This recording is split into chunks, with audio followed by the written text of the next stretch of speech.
I guess the first thing to say is congratulations on the film playing at TIFF and releasing on Disney Plus very shortly. Thank you. I know you've been working on this project for a long time, for about 5 years, I think I read. It's true. In the film, obviously, you were told because of the NDA, you weren't able to speak with Whitney Wolfe directly. So what did that process of researching look like while you kind of pursued authenticity in the project?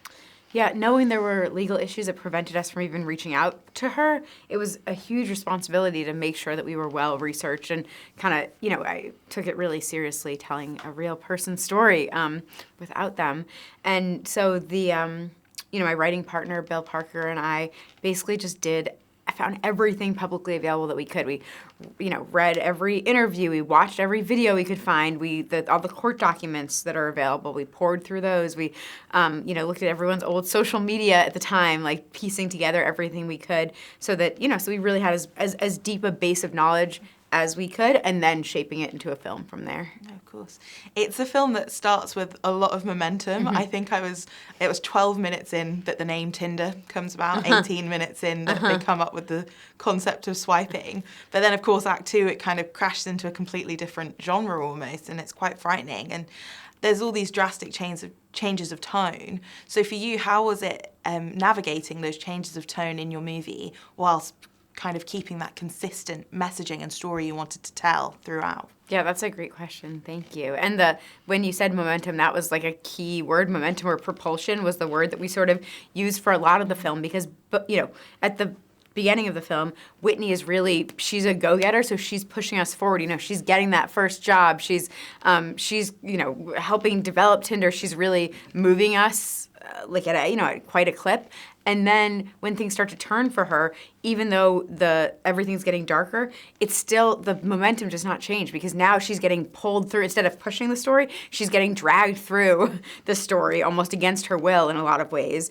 And then at the end, she kind of gets to take over with pushing us forward again. So it was sort of, using that propulsion or momentum throughout was a key part of the tone. And then beyond that, it was really about Whitney as our guiding light, So when at the beginning of the story, it's, even though it feels like the film has different tones, it really just, to me, it has like the character of Whitney's tone. Because it's like when she starts out and she's enthusiastic, maybe a touch naive and like ready to hit the ground running, the film has a lighter vibe, everything, the camera work and the lighting and the jokes and the comedy and all that stuff sort of gets to live in a lighter place.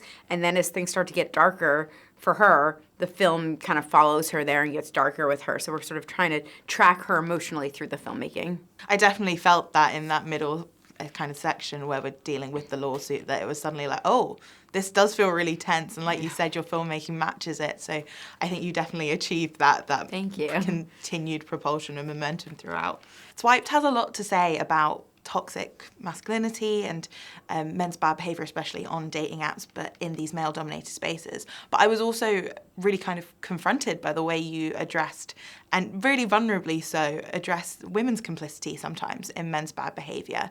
I guess for you, how was that striking that balance between looking at complicity as well as looking at the toxic behaviours that we should address, but also in ourselves?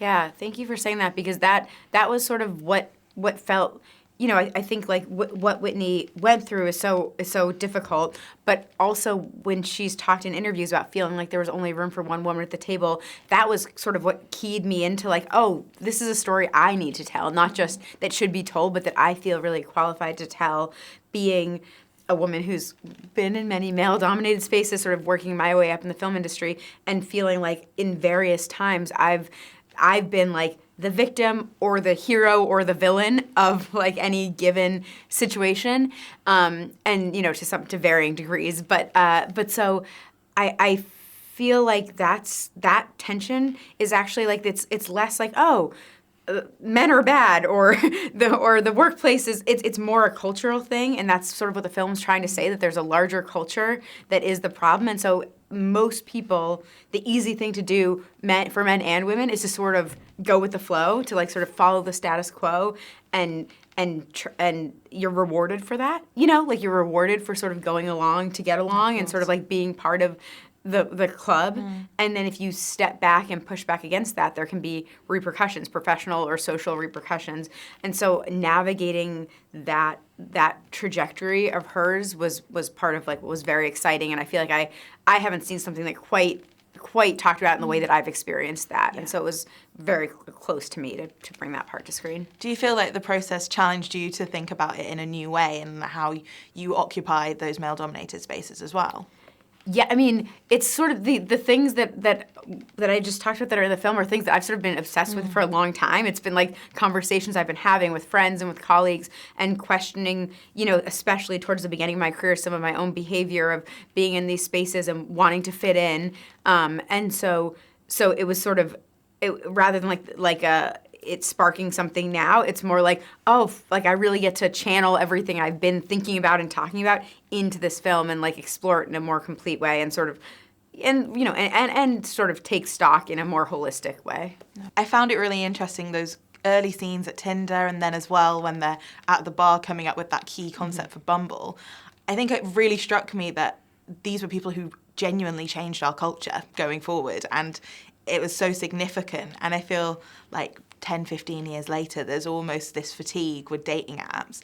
How was it going back to those early days and thinking about that initial spark of culture? Did that sort of change your own perspective on dating apps and that culture? I mean, it's wild to remember because at first it doesn't feel like that long ago, but then you remember, like, I really specifically remember when, they weren't apps, they were dating websites initially, and it was like for like your weird aunt or like someone who couldn't find love, and it was like sort of considered, like pathetic. It's like, I guess they need to use a computer to date, and it really like overnight switched, and it, so I intuitively sort of vaguely remember that, but to really be like, that was intentional. A group of people had this thought and like made this thing take off is, it's exciting and sort of like crazy to think about how much it changed so quickly. My last question is asking just if you wanted people to take away one message from this movie and to really take it on board, what would you want that message to be?